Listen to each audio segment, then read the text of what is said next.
সাহাবীর বয়স হয়েছিল 250 বছর। সুবহানাল্লাহ বলেন। এই সাহাবীর গলার আওয়াজ ছিল অনেক বড়, অনেক উঁচু আওয়াজে এই সাহাবী কথা বলতেন। আল্লাহ তাআলা কোরআনুল কারীমের আয়াত নাজিল করলেন, ইয়া আইয়ুহাল্লাযীনা আমানু লা তারফাউ আসওয়াতাকুম ফাওকা সাওতিন নবী। সুবহানাল্লাহ বলেন। আল্লাহ তাআলা কোরআনুল কারীমের মধ্যে ঘোষণা করলেন, হে মুমিনরা, তোমরা তোমাদের নবীর সামনে উঁচু আওয়াজে কথা বলবা না। তোমাদের নবীর আওয়াজের চাইতে যাতে তোমাদের আওয়াজ বড় না হয়। সুবহানাল্লাহ বলেন। আল্লাহ তাআলা তার হাবিবকে কতটা ভালোবাসেন। আল্লাহ আয়াত নাজিল করে দিয়েছে, সাবধান। এই আয়াতে কারিমা এখনো পর্যন্ত রাসূলের রওজা শরীফের উপরে লেখা আছে, কিয়ামত পর্যন্ত থাকবে। আল্লাহ রাসূল যে রওজায় আছেন, রওজায়ে আতহারের উপরে আয়াতটা লেখা আছে, ইয়া আইয়ুহাল্লাযীনা আমানু লা তারফাউ আসওয়াতাকুম ফাওকা সাওতিন নবী। সাবধান মুমিনরা, তোমাদের নবীর কথার আওয়াজের চাইতে যেন তোমাদের আওয়াজ বড় না হয়। সুবহানাল্লাহ বলেন। এই সালমান ফার্সি ছিলেন লম্বা মানুষ, বড় মানুষ, তার গলার আওয়াজও ছিল বড়। আস্তে কথা বললে তার গলার আওয়াজ বড় শোনা যাইত। আছে না সমাজে কিছু মানুষ আস্তে কথা বললেও জোরে আওয়াজ শোনা যায়, ঠিক কিনা বলেন? তো সালমান ফার্সির গলার আওয়াজটা বড়। কোরআনুল কারীমের আয়াত নাজিল হওয়ার পরে সালমান ফার্সি ভয় পেয়ে গেলেন। আল্লাহ কোরআনের আয়াত নাজিল করছে, যদি নবীজির সামনে কথা বলি, আমার কণ্ঠের আওয়াজ যদি বড় হয়ে যায়, এতে করে তো বেয়াদবি হবে। আমি কিভাবে আল্লাহ নবীর সামনে কথা বলবো? এই ভয়ে সালমান ফার্সি মরুভূমির মধ্যে চলে গেছে।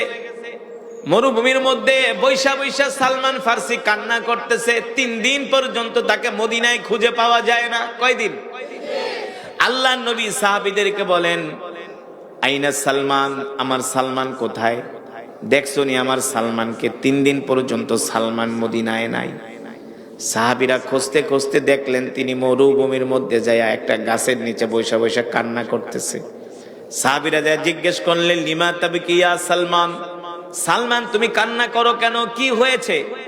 সালমান ফার্সি বলে, ভাই, আল্লাহ তাআলা কোরআনুল কারীমের আয়াত নাজিল করেছেন, ইয়া আইয়ুহাল্লাযীনা আমানু লা তারফাউ আসওয়াতাকুম ফাওকা সাওতিন নবী। আল্লাহ তাআলা এই আয়াতে বলেছেন, সাবধান, তোমাদের গলার আওয়াজ যাতে তোমাদের নবীর আওয়াজের চাইতে বড় না হয়। কিন্তু নবীজির সামনে কথা বললে তো আমার গলার আওয়াজ একটু উঁচু আওয়াজ বড় শোনা যায়। এতে করে যদি আমার বেয়াদবি হয়, তাহলে তো আমি হাসরের ময়দানে ক্ষমা পাবো না, ঠিক কিনা বলেন?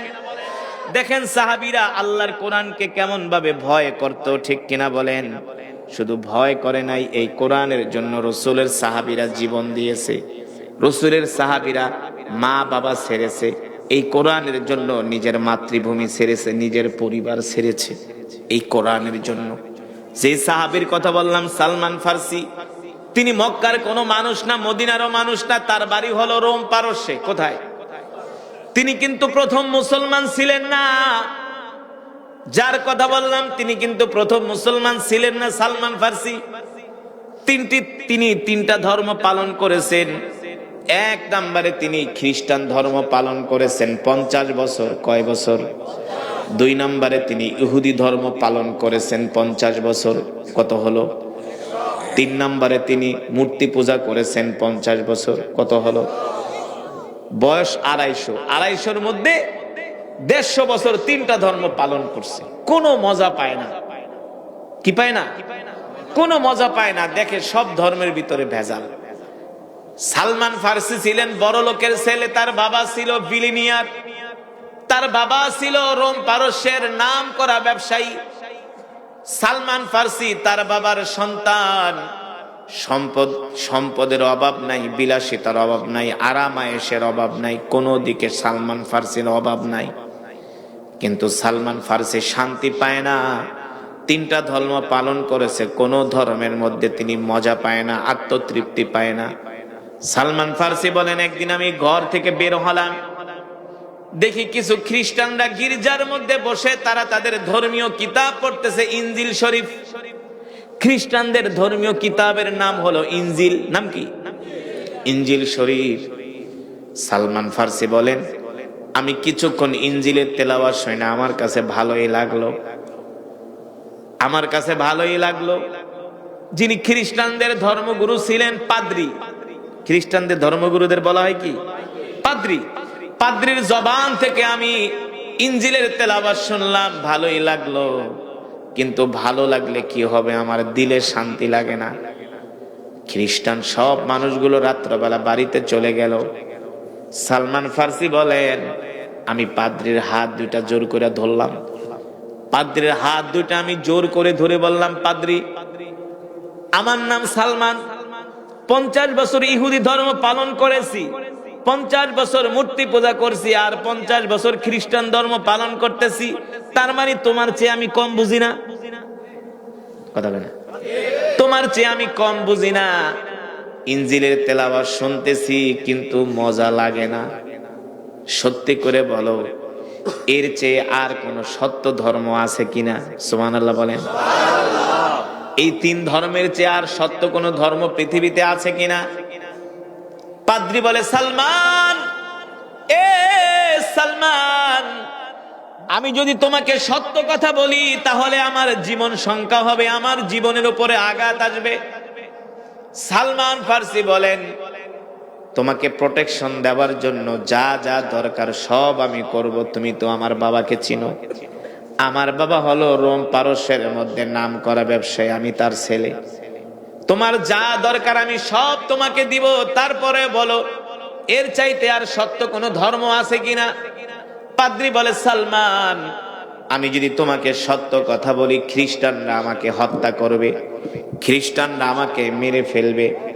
সুতরাং আমি তোমার কাছে এই কথা বলতে পারবো না।